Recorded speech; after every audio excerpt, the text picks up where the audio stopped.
Bienvenue dans cette vidéo où on va faire l'actu de la semaine. Comme je t'ai dit, en fait, ça sera très certainement le samedi matin et on reprend toute l'actualité de la semaine. L'actualité est tellement dense sur la voiture globalement et la voiture électrique que on ne peut pas parler de tout. Donc là, ça permet de faire donc plusieurs séquences assez rapidement.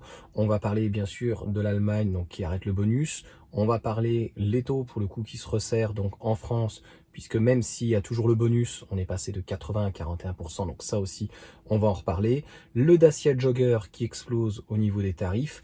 Maserati, pareil, délirant, même s'il y a une architecture, etc. La nouvelle batterie, donc Zeekr, qui a l'air vraiment très intéressante. Et puis la Mégane, BYD sur la voiture, donc pour le coup, électrique, où ils vont produire en Europe. Audi et Volkswagen. T'as vu, donc c'est relativement lourd.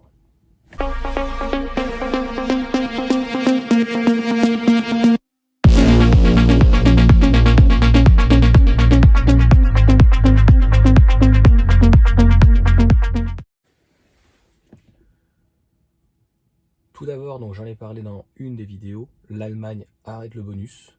Donc je n'ai pas revérifié si c'était, donc on parlait de 2024, certains de les commentaires m'ont dit ça sera donc, c'est plutôt validé pour 2025. En tout cas, l'Angleterre, les États-Unis ont commencé à moins subventionner certaines choses. Il y a aussi donc l'Allemagne et donc le bonus commence à soit s'arrêter, se réduire. Il y a vraiment qu'en France où ça va exploser l'année prochaine. Donc obligatoirement, c'est un petit peu comme une bulle. Je pense que 2024, ça va être vraiment hyper intéressant pour ceux pour avoir une opportunité et de passer donc à l'électrique. Et 2025, est-ce que ça va s'arrêter ou encore pour le coup se réduire, puisque j'expliquais dans la présentation que les taux se resserrent, puisque avant on avait 80% du marché des voitures électriques qui étaient éligibles. Donc ça veut dire qu'en plus elle était à moins de 47 000. Donc les véhicules qui n'étaient pas éligibles parce que concrètement ils étaient absolument trop chers. Puis après ça dépend de chaque finition aussi. Et aujourd'hui donc ça sera, en tout cas l'année prochaine en 2024, ça sera 41%. Donc ils ont divisé par deux, sinon ils auraient dû exploser le budget qui chaque année double. C'est inévitable puisque de toute façon les voitures thermiques vont être remplacées par les véhicules électriques, que ça plaise ou non. La troisième information, donc c'est le Dacia Jogger. Là, tu vois bien qu'il n'y a pas que les voitures électriques qui sont très chères.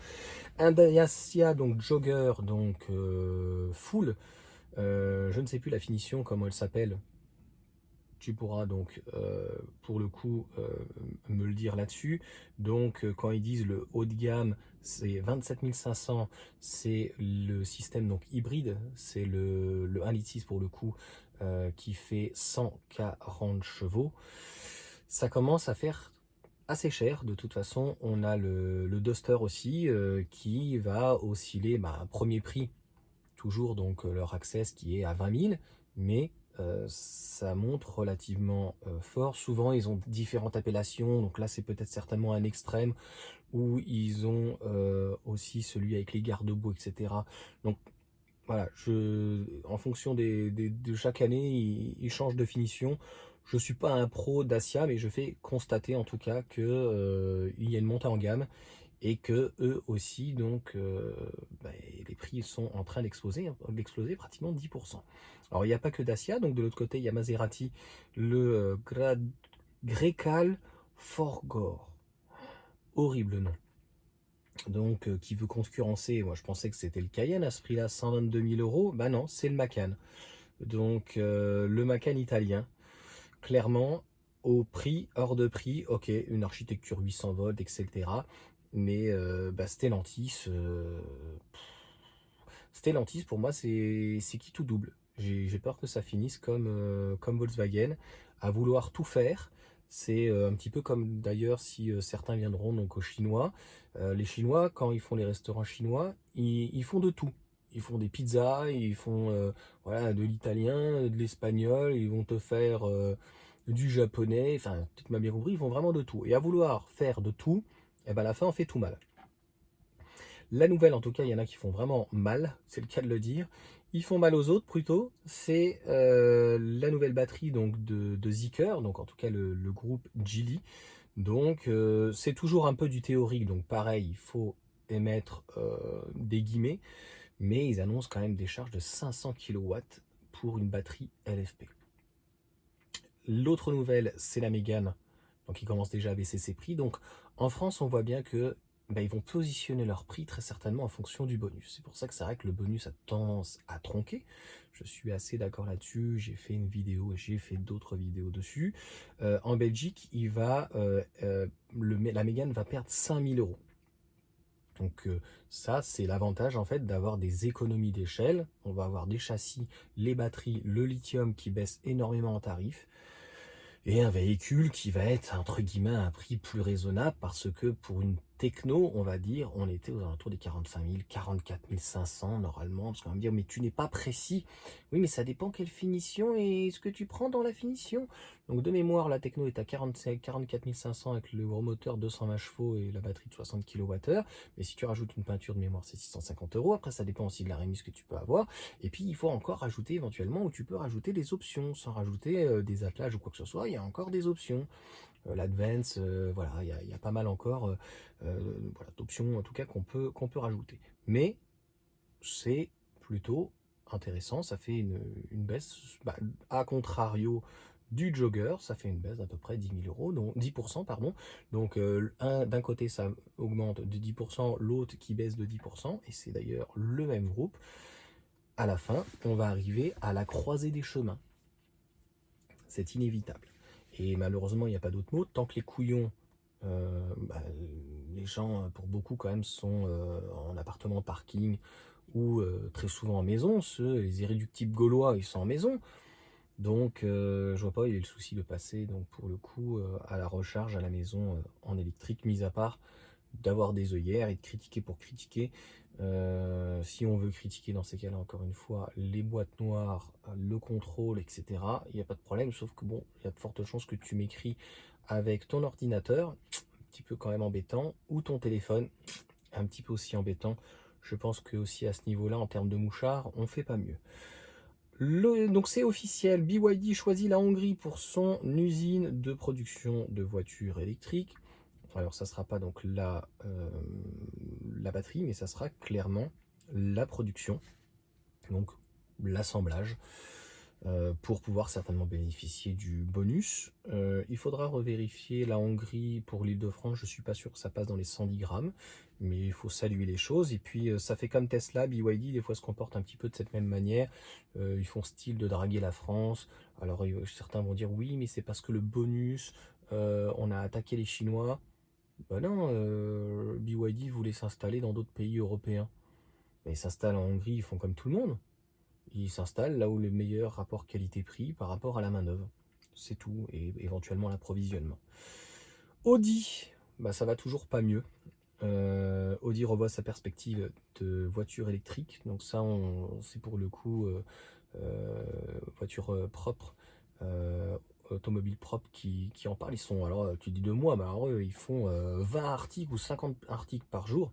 Donc il y a un tri de fou à faire, mais ça va dans cette mauvaise perspective. Et ça, c'est comme Ford, tu essayes de trouver des prétextes en te disant c'est la faute aux autres, etc. Ben non, le Q4 est trop cher. En France, il n'a pas de bonus, mais il n'y a pas que la France dans la vie, vous m'avez dit. Mais en Europe, il est trop cher. Et donc, il est plus cher qu'un modèle Y. À un moment donné, entre un Q4 et un modèle Y, un Q4 à 52 000 de mémoire, 52, 54, hein, c'est pas un prix de départ, mais une belle finition quand même, hein, avec un moteur intéressant, surtout une batterie plus qu'intéressante que le modèle Y. À un moment donné, ça fait pas tout.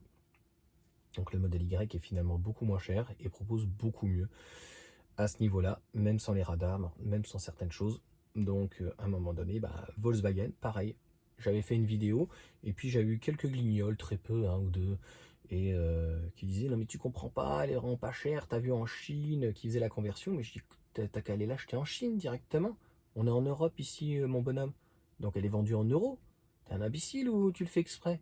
Donc 62 000 euros à partir de. Et puis tu as des journalistes ou des gars qui sont sur YouTube qui s'empressent d'aller essayer ça. Je te jure de ma vie, tu me verras jamais faire ce genre de choses, très clairement. Et il y en a plein d'autres sur des véhicules, des XO1 ou d'autres, ils sont contents de les présenter à 70 000. Mais qui va acheter à 70 000?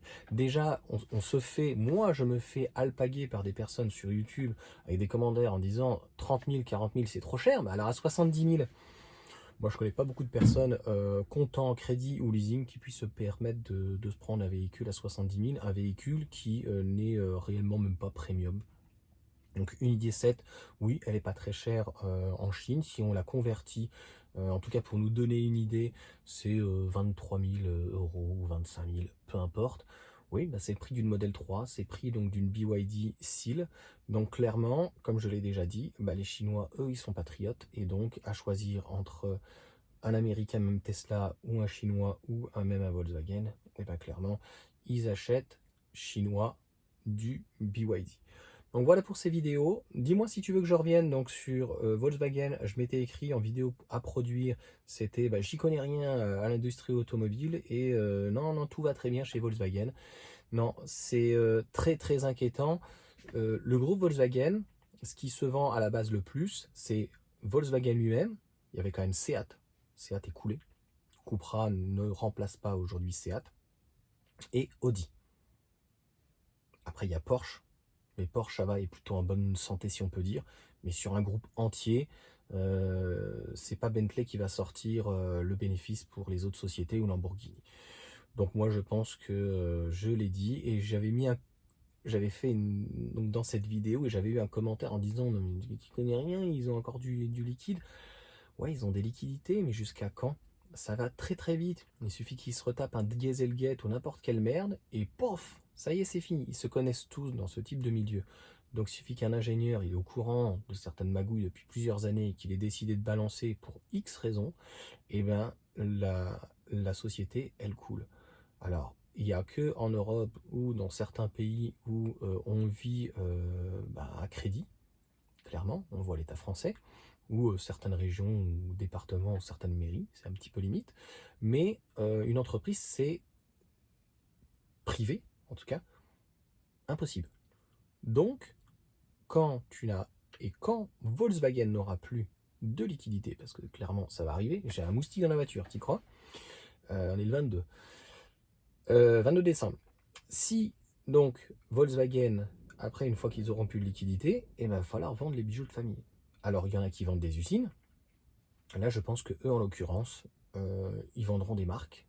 Tu me diras laquelle. Ils vont commencer par qui? En fait, la question est plutôt, ils vont commencer par qui? C'est la vidéo que je devrais faire, d'ailleurs. Par qui ils vont commencer? Eh bien, je pense qu'on fera cette réflexion dans une prochaine vidéo. L'année prochaine, je pense que pour Volkswagen, donc le groupe dans l'ensemble, Volkswagen, Audi, etc., ça va être compliqué. Porsche, ça devra aller, mais il va vite se faire concurrencer par les Chinois au niveau des marques premium, et Lotus est très très bien en place au niveau et en termes de concessions. Voilà pour cette semaine, donc pour l'actualité, tu vois, donc il y avait des choses que je n'avais pas traitées.